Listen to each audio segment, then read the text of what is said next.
All right. Welcome, everyone, to another episode of Life According to Brian. And Jason. Hey, Jason. How you doing? Dude, I'm doing great. And I'm really excited because opening day is this Friday. Woo! That's right. For baseball fans everywhere, this is the big day coming. We are fans. Wouldn't you say? Right. Oh, totally. I don't know if I'm a fanatic, but I'm definitely a fan. Anyone who would make trips to go to stadiums and go there specifically for stadiums, I think you're a fanatic. Buddy. Oh, I don't know. Okay. All right. That's kind of, hey, let's go. Why are you going there? Because there's a stadium. Right. Yeah. Why in Japan? Go to a baseball game. Okay. Yeah. Yes. Okay. All right. I guess I'm a fanatic, but I have to say I went to spring training, even though on a prior podcast I said I'm not going this year. Well, some circumstances kind of worked out my way. I did get to see the Colorado Rockies lose on an extremely hot day, but nevertheless, it's a glorious ballpark, and I'm excited. That got me charged up. What's the name of it again? It's what is it? Salt River Fields at Talking Stick. Yes. Right. So basically, it's a shared stadium with the Rockies and the Diamondbacks, and it was built in 2011, which I went that inaugural year, and I can't believe it was 15 years ago was my first game there. And then they have an agreement with the, I believe it's the Pima Indian tribe there, and so it's on their land, and they got a big casino over the way and a bunch of business parks. It's a very nice area, and I can't say enough, man. They do it right. I can't believe the price of tickets, but they do it right. So 15 years ago-ish, and the park still looks great? Yeah, it looks brand new. So they do a good job. I mean, I don't live there, so I don't know how much the stadium is really used year-round. But my sister was saying, they do some concerts out here, stuff like that. But I think overall, the training, it's a big training facility, a bunch of outdoor fields and stuff. So it was just fun. It's just fun. You show up and it's like, all right, now it's baseball season. I can feel it, right? Mm-hmm. How was the gear? Was everyone wearing the gear? Was it a mix? Because I know spring training is basically just people coming to hang. Right. Any spirit for the teams, or just kind of Purple was in the house. We were playing the Giants that night, and they moved it from an afternoon game to the evening because it was 104 that day. I think it was 106 in Scottsdale, and so it was an outdoor game, so they moved it. And Giants fans, I think they're a little bit more jazzed about their season. Let's just say that. They were sporting the black and orange. They look good. I've always liked that color combination on the Giants. And right. So, it wasn't, put it this way, it's a spring training game. Sure, there's a little chirping here and there. But I don't put much stock in it. I really don't, because you're like, who are half these people on the field? You're looking on your phone. You're like, oh, that's an invite, or this is a kid they just called up from triple A ball. So yeah, I don't put much in it.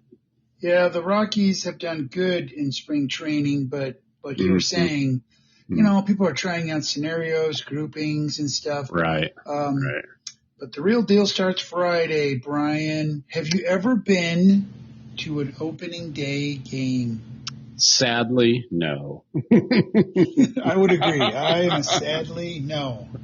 Now, being an educator, one, you'd have to take that day off. And two, I always lived on the western slope.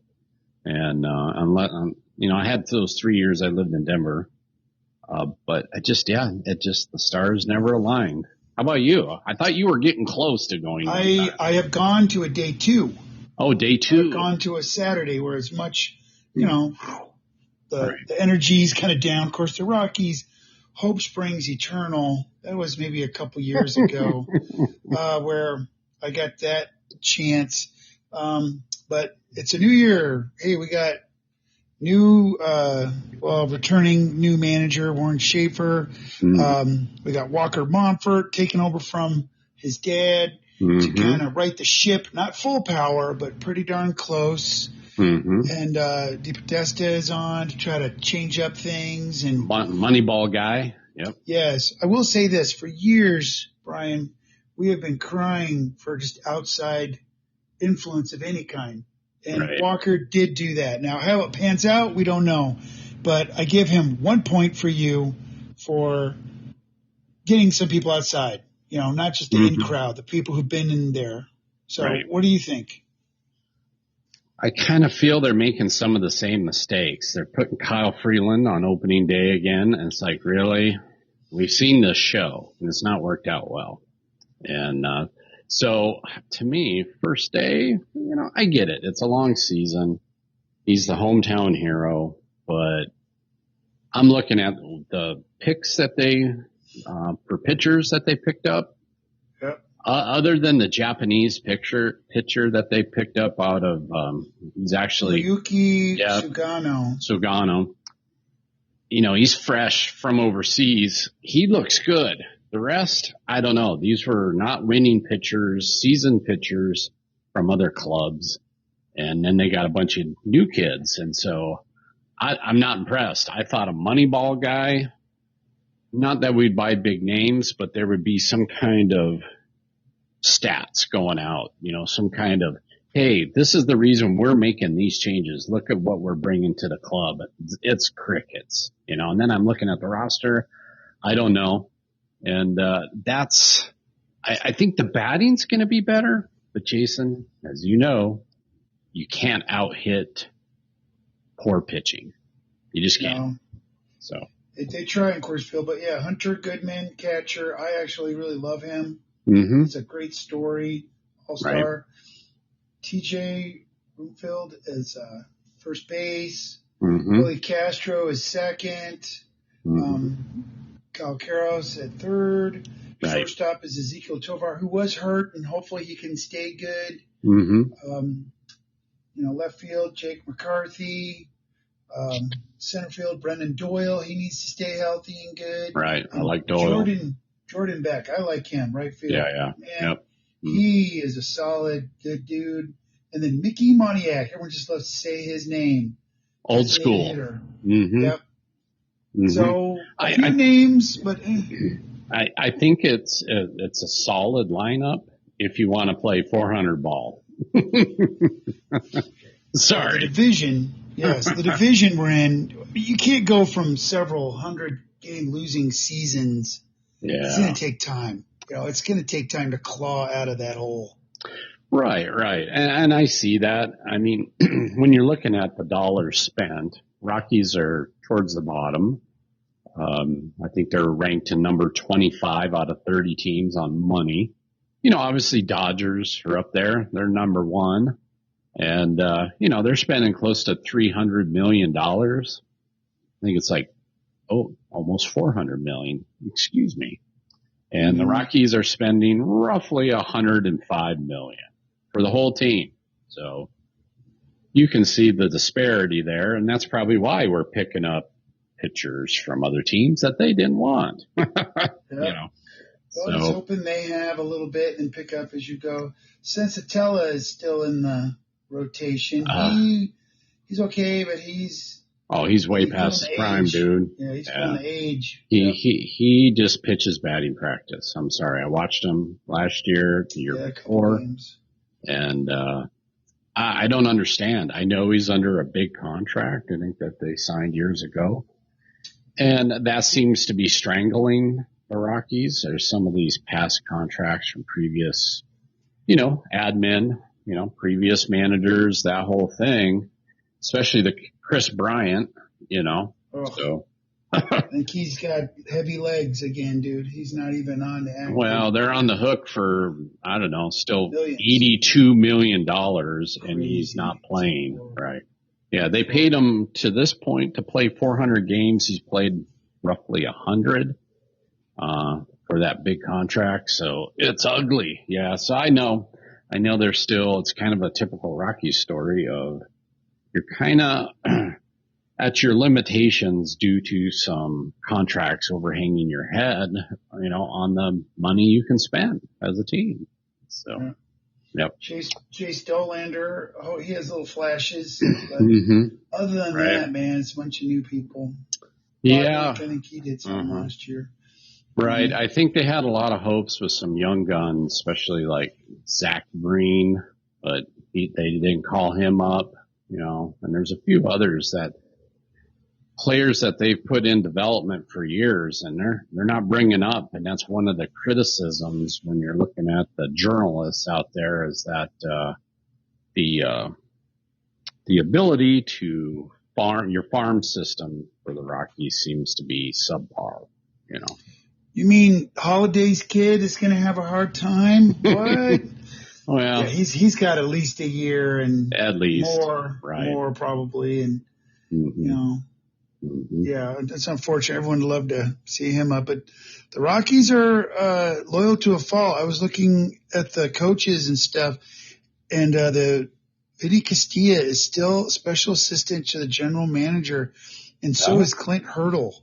Now, Vinny's been on since almost the day he retired. He got on. He's a guy who wants to be around baseball. I think Vinny's good for the franchise because he's really the bridge between Dominican recruiting that happens for the team. Yeah. Because the Rockies have a actual training facility in the Dominican Republic, and so he's kind of the guy for that. I think he's probably doing his best there. But I don't understand bringing back old managers. I just don't. Yeah, why do you want him? Is he like the ear? It almost feels like, I don't know, but Montfort Sr. said, I want Clint to kind of keep around just to make sure things are good. I'm not saying that, and I don't know Clint. I don't know. He seems like a good dude. Right. But is he sneaking around, peeking behind? Well, what's he doing? What's the gig? Yeah, saying, "Hey, Warren, sure you want to do that?" I don't know. Right. I'm thinking though that they like Schaefer to give him that chance again. They could have easily. Right. What do you think about that? Should they have taken a new swing totally with him too? No, I think De Podestra, or however you say his name, knows this will be the shakeout year. All right, let's see what we got. He's coming on. All right, who's an undervalued player that now becomes a valued player? So this is the whole year of looking from everyone from top to bottom in the franchise, who's adding value, who's not, and next year will be a much bigger change, I feel. Yeah. So, dude, that's from your principal days. You'd come in, just kind of hold court. Mm-hmm. Yep. And then you'd be like, okay, this is what has to be done here. I like this. I don't like that. Right. Yes. It's like who's bringing the energy and the positivity as well as the success to the franchise or business or school. It doesn't matter. They're all the same. And then there's people that aren't bringing their value for what you're paying them. And so they have metrics to look at that, so they can kind of calculate that. So I think it'll be I'm not looking for a breakout year. I'm realistic. I'm excited. And I think Warren's got to prove himself. If he can play 500 ball this year, he's good for the next. Totally. It's a step. It's climbing now. Right. But if you go with the Bet MGM odds, they are saying they are looking at a total 54.5 wins is their betting prediction for the year. So, okay. All right. Okay. Now that's, the betting apps. Now, Purple Row, that's the sports coverage there for the Rockies. They're kind of a journalistic group, right? Have you seen their stuff? They're predicting a 63-99 season, one loss shy of 100. So anyway, so there we go. Well, that's their take on it. Right. I think it's going to be a little different. I think I think they're shooting for 70 wins. I think if they can get 70 wins, it's a good season. You know? Yeah. Well, it's a beautiful park to go Yeah, to. right. And, you know. Yeah, you can't rebuild it in a year. So what that means, Jason, is you and I get to watch other teams. Why the Rockies are in rebuild mode. Yes. Is So, there a team you have in mind? We talked about this before. We like the Rockies because, you know, they're ours. Of course, I'm always watching them, listening. Yep. But we like to follow another team just for the heck of it. Sure. You know, I'm definitely a closet Diamondbacks fan always, just because grew up in Arizona and left right before they became a franchise. But my team this year, Jason, is the Texas Rangers. Really? Mm-hmm. Partly because my brother moved to outside of Dallas, and it'll just give him and I something to talk about because I want to go down and see the team. Maybe you can fly down, drive down, join us, and we could all hang out there in Arlington, watch. So I think if I'm going to talk baseball with my brother, I should probably at least know his closest team. So yes, that's my strategy for this year anyway. Probably be good. Right. Well, I think mine is something different. I had a parent at my school who loved the A's and was trying to get us to go that last year. They were giving out swag to people. She'd been going forever, brought her kids. They gave them all kinds of jerseys and shirts and stuff. The A's, what are they going to do with this transition year? They're always kind of the Deep Podesta connection there. I think I just want to watch the A's. It's a team I don't normally think about. You know, the Mariners, I've used them before. They're always good lately. They have some great players, and the Rangers too. So we're kind of we're in the same division, AL West. So I'm picking the A's. So we did not know this, but it's kind of nice. A little who's top, who's down, A's or Rangers. Right. Now, you know, for our listeners, so the A's, they're playing at a triple A ballpark somewhere. Yeah. Because they are moving to Vegas in 2027. Is that correct? Do I have my year right? I think it's going to be later with things going on in baseball. We're not going to talk strike yet, but technically, I think they know they have an extra year. Let's just say that the wind is out there that, you know, who knows about next year. But that's a future podcast, Brian.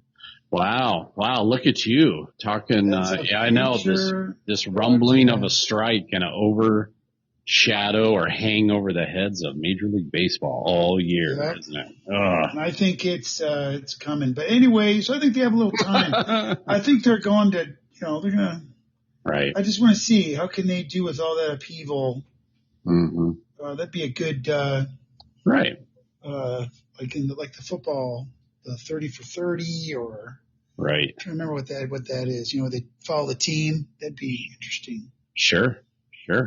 Yeah, I don't know. I think they're trying to, just in my opinion, there's such disparity in the revenue and the amount of money behind all these teams. And, you know, here, I'm going to say this. When I went to spring training Rockies 2011, I think behind home seat tickets were $18. Okay. Behind home seat in the shade, straight back, great section, 212. My parents always get those. $61. Ouch. So now, did that keep up with inflation? So is that 2011, $20 or $61 now? I don't know. I have not done an AI search on that to know for sure, but 61 just seemed to sting. You know, it's like, okay, if you're raking in that kind of money, it's a pretty packed stadium. That just shows you spring training has changed. It is a moneymaker now. It is.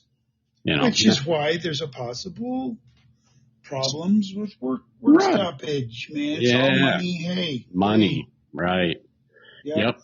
So I don't know how the players are feeling about this. I've heard a bunch of different things, but the point is, the Rockies are down to $105 million in their budget, trying to play against $400 million teams. So I get it. So if the Rockies and the Rangers and all the other teams were following your A's, they're at the bottom of the list on payroll. Yep. Be nice. And now the Rangers, they threw some money at it when they won that World Series a couple years ago. It's amazing when you throw money at it, what happens, Right. So they're a good case study for when you're like, okay, let's rebuild, but buy a bunch of people, bought some Dodgers, and all of a sudden they make a run. And then after you win, what happens to a World Series team? People disappear. Somehow the Dodgers kind of keep their core group. They do. They're good at that. So what do you think, Jason, in 2026? Is money going to win again, or is just baseball going to win? What do you think? Money versus player talent. What do you think? My prediction is player talent. Let's go. At least just knock on the door and make it hard for the money people. I think they're going to give them a run. There's going to be, oh man, I can't believe it. They spent all this money and they're having a hard time with so-and-so team, because people, it's a team sport. People like who they play with. Money is money. I don't know. You get a bunch of I don't know, not mercenaries, but just kind of going there for the money. I don't know. Right. I think it's just going to make it interesting. Now, will the money ultimately rule out? Maybe, but I'm going to go for the talent and the playing and the, hey man, we got this. What about you?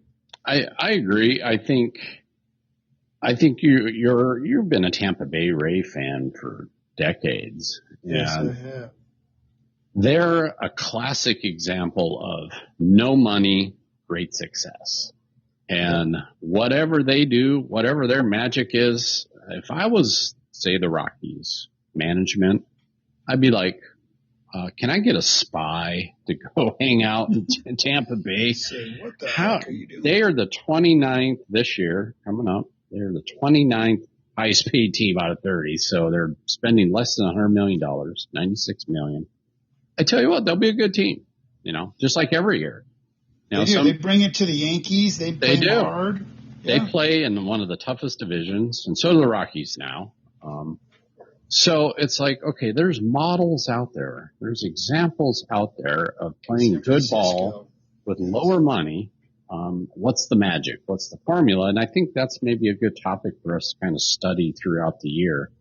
Like when I'm looking at this list here, it'd be nice just to kind of casually follow the Rays. Now, Cleveland, they're at $97 million. They're just right, same with the Rays, and they've been the last 3-4 years, they've been delivering as well. So, well, I think like what we're talking about at the beginning of the podcast, hey, Walker Mumford got some people outside the organization. Right. So I think that is a key and hopefully a step in the right direction for us to change some things up. So I think that would be something that would be related to the Cleveland and Canada. So you're believing in the Moneyball guy. That's what I'm hearing. I'm believing in the Moneyball guy. Well, yeah. I mean, yes, but no. I mean, he has a different system. I'm talking about working the farm system. You got a good deal. People are knowing each other. You have a good culture. Mm-hmm. I wouldn't say, being metrics only makes that happen.